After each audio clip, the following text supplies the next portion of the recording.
আল্লাহ সুবহানাহু ওয়া তাআলা সূরাতুল ওয়াকিআর মধ্যে বলেন, আফরাআইতুম মা তাহরুসুন।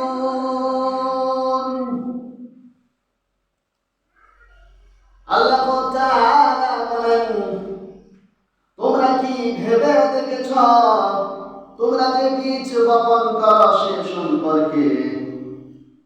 তোমরা যে বীজ জমির মধ্যে বপন করো সেই সম্পর্কে কি তোমরা কখনো ভেবে দেখেছ? আনতুম তাযরাউনাহু আম নাহনুজ যারিউন। তা কি তোমরা উৎপাদন করো না আমি আল্লাহ তাআলা উৎপাদন করি? আল্লাহ তাআলা বোঝাইতে চাইতেছেন যে তোমরা যে জমি চাষাবাদ করে যে বীজ বপন করো, আচ্ছা বলো তো এই জমি বপন করে যে জমি চাষ করে যে বীজ বপন করো সেই বীজটার মধ্যে অঙ্কুর করার ক্ষমতা তোমাদের নাই আল্লাহ তাআলা, এটা তোমাদের নয়। অঙ্কুর করার ক্ষমতা একমাত্র আমি আল্লাহ তাআলা। জোরে বলেন আল্লাহু আকবার। অঙ্কুর করে আমি ওর মধ্যে ফুল দেই, ফল দেই, ফসল ওখান থেকে জন্ম নেই, এই ক্ষমতা আমি আল্লাহ তাআলা। আল্লাহ আরো বলেন, লাউ নাশাউ জাআলনাহু হুতামান ফাযালতুম তাফাক্কাহুন। আমি ইচ্ছে করলেন তোমরা যে জমির মধ্যে বীজ বপন করো, বীজ থেকে ফুল হয়, ফল হয়, আমি ওই বীজ এবং ফলকে খড়কুটায় পরিণত করে দিতে পারি, তখন তোমরা হয়ে যাবে হতবাক।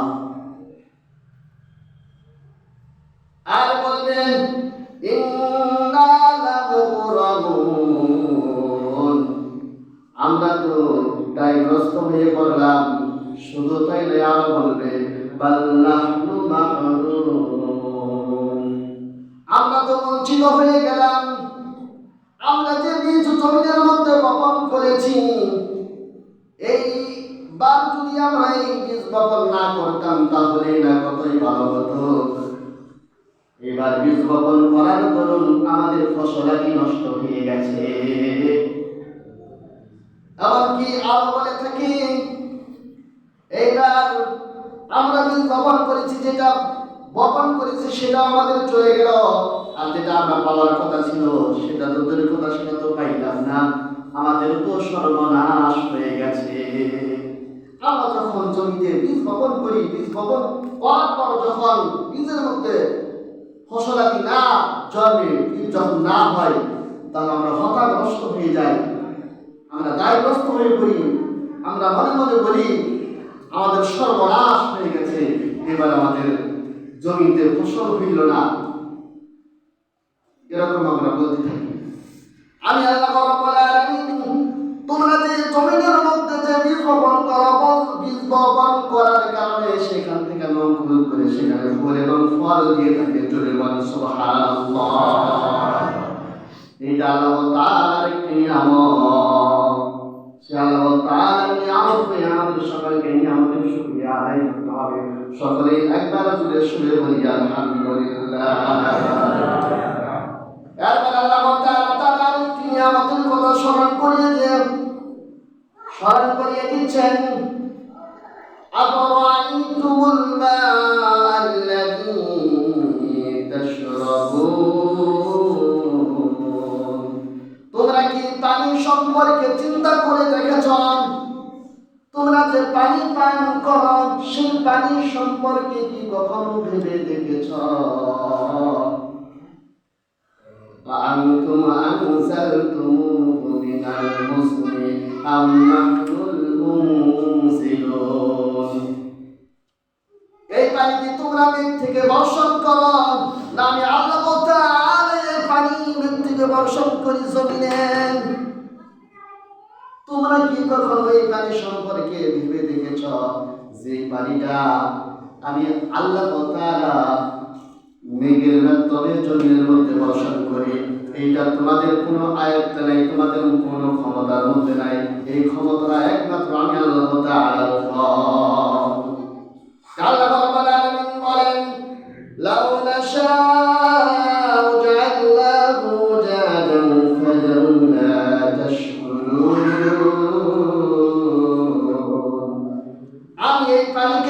করলে আমি লবণাক্ত করে দিতে পারি, তখন তোমাদের ব্যবহার কার্যে তোমরা ব্যবহার করতে পারবে না।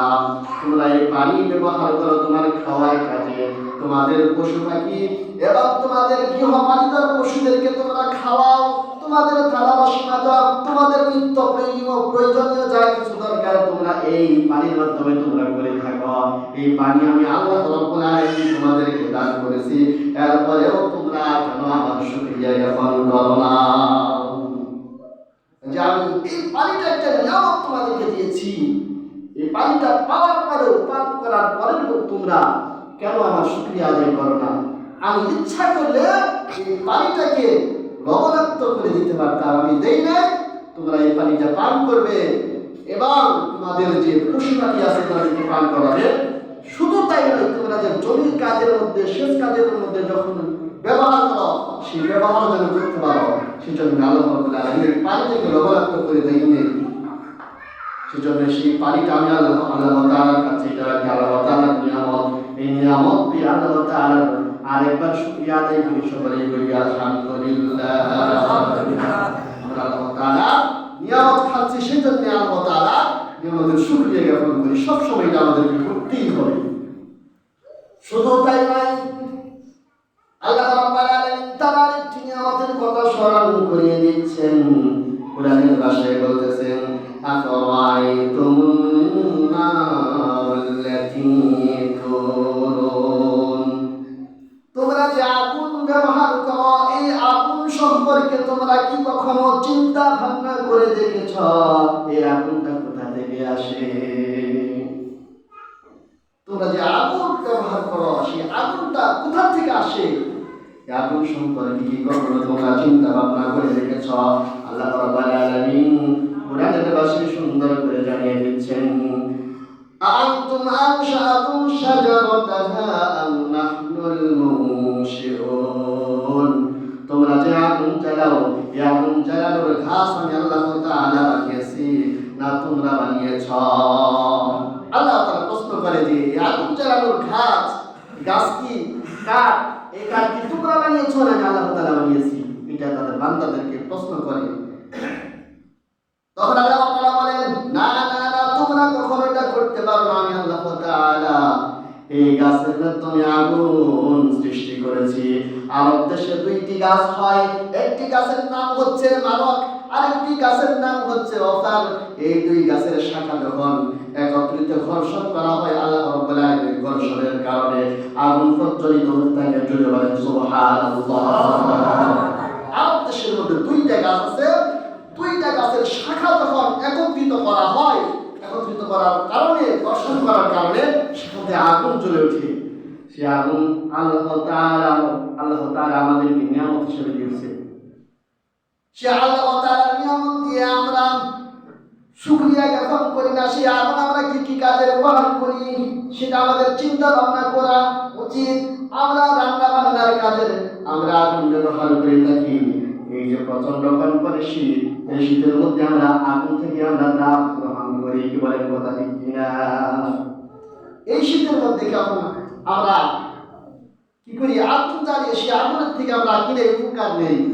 সেখান থেকে আমরা কি করি? আমাদের আরাম জানি লাগে, ভালো জানি লাগে, সেজন্য সেখান থেকে আমরা উপকার ভোগ করি। হযরত কাতাদা রাহমাতুল্লাহ আলাইহি থেকে বর্ণিত, তিনি বলেন, রাসূল সাল্লাল্লাহু আলাইহি ওয়াসাল্লাম বলেছেন, এই আগুন, এই দুনিয়ার আগুন জাহান্নামের 70 ভাগের 1 ভাগ আগুন আমি দুনিয়ায় আল্লাহ রাব্বুল আলামিন দুনিয়ার মধ্যে দিয়েছেন। এই আগুনটা 70 ভাগের 1 ভাগ। তখন সাহাবায়ে কেরাম রাদিয়াল্লাহু তাআলা আনহুম জিজ্ঞেস করলেন, ইয়া রাসূলুল্লাহ, ইয়া হাবিবাল্লাহ, জাহান্নামের 70 ভাগের 1 ভাগ আগুন তো আমাদেরকে জ্বালিয়ে দেওয়ার জন্য যথেষ্ট। জাহান্নামের যে 70 ভাগের 1 ভাগ আগুন দুনিয়ার মধ্যে দিছে, এই 1 ভাগই তো আমাদেরকে জ্বালিয়ে দেওয়ার জন্য যথেষ্ট। তখন রাসূল সাল্লাল্লাহু আলাইহি ওয়াসাল্লাম আবার বলেন, এই আগুনটাকে আল্লাহ রাব্বুল আলামিন 2 বার পানির মধ্যে ধৌত করেছেন। ধৌত করেছেন এই জন্যই যে আদম সন্তান যেন ওই আগুনের কাছে যে আগুনের থেকে উপকার নিতে পারে, ওর কাউকে ব্যবহার করে আদম সন্তান যেন উপকার লাভ করতে পারে, সেজন্য আল্লাহ রাব্বুল আলামিন সে আগুনকে দুইবার দৌড় করে দুনিয়ার মধ্যে পাঠিয়ে দিয়েছেন। বলেন সুবহানাল্লাহ। আগুন একটি নিয়ামত। আল্লাহ রাব্বুল আলামিন বলেন নাহনু জাআলনাহা তাযকিরাতাও ওয়া মাতাআন লিল মুকমিন। আল্লাহ রাব্বুল আলামিন বলেন এই আগুন আমি তোমাদের জন্য করেছি নিদর্শন। এই আগুন জাহান্নামের কথা স্মরণ করিয়ে দিই। শুধু তাই নাই, মরুর প্রান্তে যারা বসবাস করত তাদের জন্য উপকার এবং আরামের বস্তু। মরুর প্রান্তে যখন ওই সময় যারা বসবাস করত, আগুনটা তাদের উপকারে লাগতো, কাজে লাগতো। আল্লাহ রাব্বুল আলামিন কুরআনের ভাষায় জানিয়ে দিচ্ছেন ফাসাব্বিহ বিসমি রাব্বিকাল আযীম। আল্লাহ রাব্বুল আলামিন বলতেছেন হে রাসূল, আপনি আপনার প্রতিপালকের পবিত্রতা এবং মহিমা ঘোষণা করুন। সেই আল্লাহ রাব্বুল আলামিন জমিনের মধ্যে বীজ বপন করার পর সেখান থেকে ফসল আদি তোমাদেরকে দেয়, তার জন্য আল্লাহ তাআলার কৃতজ্ঞতা স্বরূপ তার প্রতি শুকরিয়া জ্ঞাপন করো। যে আল্লাহ রাব্বুল আলামিন আসমান থেকে নিয়ে জমিনের মধ্যে বৃষ্টি বর্ষণ করেন, আর সেই পানিটা লবণাক্ত করে দেন নাই, সেই পানিটা সুমিষ্ট করে দিয়েছেন। সেই পানিটা আমরা নানান কাজে ব্যবহার করে থাকি। তার জন্য আপনি আল্লাহ রাব্বুল আলামিনের প্রশংসা এবং পবিত্রতা মহিমা ঘোষণা করতে থাকুন। শুধু তাই নয় যে আল্লাহ রাব্বুল আলামিন তোমাদের কার্যের জন্য আগুনকে সৃষ্টি করে তোমাদেরকে ব্যবহারের জন্য সেই আগুন থেকে 70 ভাগের 1 ভাগ আগুন 2 বার পানিতে ধৌত করে তোমাদের ব্যবহার কার্যের জন্য দিয়েছেন। সেই আগুনটাকে তোমরা ব্যবহার করতেছো, সেজন্য আল্লাহ তাআলা এই নিয়ামতকে নিয়ে তোমরা আল্লাহ তাআলার শুকরিয়া এবং পবিত্রতা মহিমা ঘোষণা করতে থাকো। আমরা আল্লাহ রাব্বুল আলামিনের কোন নিয়ামতকে অস্বীকার করি না, সমস্ত নিয়ামতের প্রশংসার মালিক হচ্ছেন একমাত্র আল্লাহ। সেজন্য আল্লাহ তাআলা সমস্ত নিয়ামত পেয়ে এবং খাচ্ছি, সেজন্য আরেকবার জোরে জোরে বলেন আলহামদুলিল্লাহ। আল্লাহ তাআলা আমাদের সকলকে এই নিয়ামত থেকে যেন বঞ্চিত না করে, সকলকে যেন এই নিয়ামতের উপরে বেশি বেশি শুকরিয়া আদায় করার তৌফিক দান করুন। সকলে বলি আমিন।